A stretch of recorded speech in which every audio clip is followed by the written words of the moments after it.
Hi అండి. నేను vada pav recipe చూపిస్తున్నాను. సింపుల్‌గా నేనెలా చేస్తానన్నది. మేము గుజరాత్‌లో ఉంటాం కదండీ! ఇక్కడ ఇవే దొరుకుతాయి.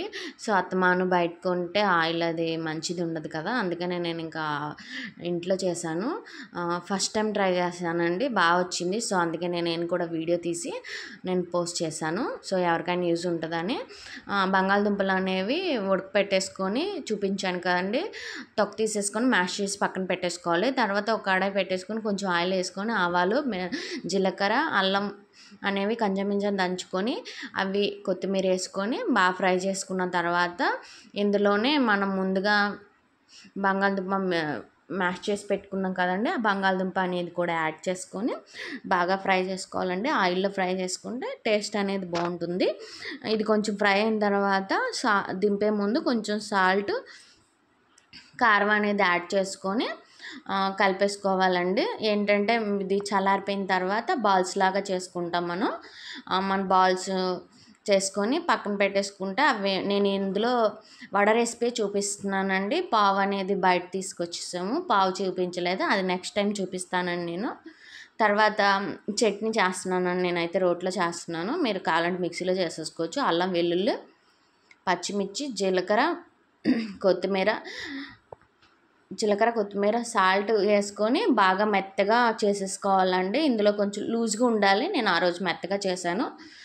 మన ఇష్టాన్ని బట్టి అండి. గట్టిగా కావాలంటే గట్టిగా, మెత్తగా లూజ్గా కావాలంటే లూజ్గా చేసేసుకోవచ్చు. చట్నీ అనేది మనం విడిగా కూడాను వడ అనేది చట్నీ అద్దుకొని తినేయచ్చండి. పావులో పెట్టుకోవక్కర్లేదు. సో, అందుకనే నేను ఇంకా ఇలా చేశాను.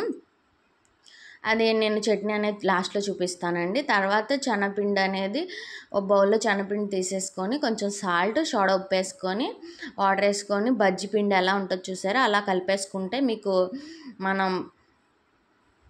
మనం బాల్స్ చేసుకున్నాం కదండి బంగాళదుంప మిశ్రమంతో. సో, ఆ బాల్ అనేవి ఆయిల్లో అనేది వేసుకొని వడ కింద వేసుకోవాలి. సో, మీకు పిండి అనేది చూపిస్తాను చూడండి.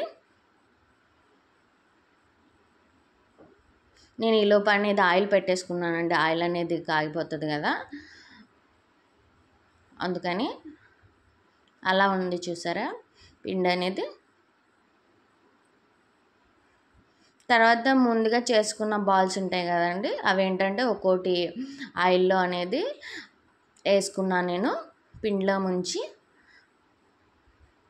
ఇవి ఏంటంటే కొద్దిసేపు అనేది అలా ఆయిల్లో వదిలేయాలండి. కలపకూడదు. కలిపితే మళ్ళీ మీకు కలిసిపోతాయి. సో, కొద్దిగా ఫ్రై అయిన తర్వాత తిప్పుకుంటే మీకు ఫ్రీగా ఉంటుంది. ఇదైతే విడిగా కూడా తినేయచ్చండి, చాలా బాగుంటాయి. చూసారా అలా ఉంటాయి. అప్పుడు కలర్ చేంజ్ అయిపోయినాయి కాబట్టి తీసేసుకోవచ్చు అండి, అయిపోయినట్టే.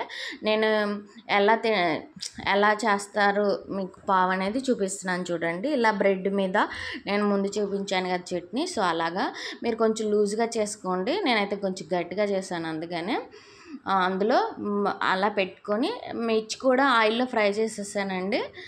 మిర్చితో పాటు తింటే అలా చట్నీ అద్దుకొని తింటే టేస్ట్ అయితే చాలా బాగుంటుందండి.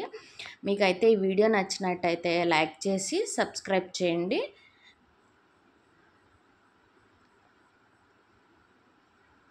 చూపించాను చూడండి లాస్ట్లో, అలాగా బాగుంటుందని వీడియోలో అలా చేశానండి.